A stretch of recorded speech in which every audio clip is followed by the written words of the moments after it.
ಕಿಶೋರ್ ಅಂತೇಳಿ. ನನ್ನ ಹತ್ರ ಟೊಯೋಟಾ ಗ್ಲಾನ್ಸಾ ಕಾರ್ ಇದೆ, KA05 MZ895.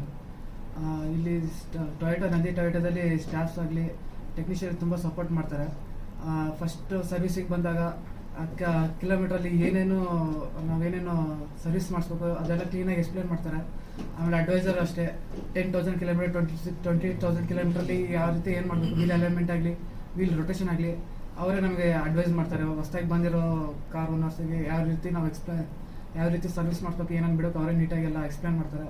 ತುಂಬ ಚೆನ್ನಾಗಿ ಸಪೋರ್ಟ್ ಮಾಡ್ತಾರೆ. ಟೆಕ್ನಿಷಿಯನ್ ಕೂಡ ಚೆನ್ನಾಗಿ ಕಾರ್ ಸರ್ವಿಸಲ್ಲಿ ಚೆನ್ನಾಗಿ ಮಾಡ್ತಾರೆ. ಎಲ್ಲ ನೀಟಾಗೆಲ್ಲ ಚೆನ್ನಾಗೆಲ್ಲ ಸರ್ವಿಸ್ ಎಲ್ಲ ನೀಟಾಗೆಲ್ಲ ಮಾಡ್ಕೊಡ್ತಾರೆ. ಯಾವುದೇ ರೀತಿ ಪ್ರಾಬ್ಲಮ್ ಬರಲ್ಲ. ನನ್ನ ಕಾರಿಗೆ ಯಾವುದೇ ರೀತಿ ಸರ್ವಿಸ್ ತೊಗೊಂಡೋಗಿಂದ ಏನೇ ಪ್ರಾಬ್ಲಮ್ ಏನೂ ಬರಲಿಲ್ಲ. ಚೆನ್ನಾಗಿ ಕಾರ್ ಇದೆ. ಆಮೇಲೆ ಟೊಯೋಟಾ ಬ್ರ್ಯಾಂಡು ಚೆನ್ನಾಗಿದೆ. ಗಾಡಿ ಪ್ರಾಬ್ಲಮ್ ಏನೂ ಇಲ್ಲ. ಇದು ಬಿಲ್ಡ್ ಕ್ವಾಲಿಟಿ ಆಗಲಿ ಬಾಡಿ ಏನೂ ಪ್ರಾಬ್ಲಮ್ ಇಲ್ಲ, ಚೆನ್ನಾಗಿದೆ.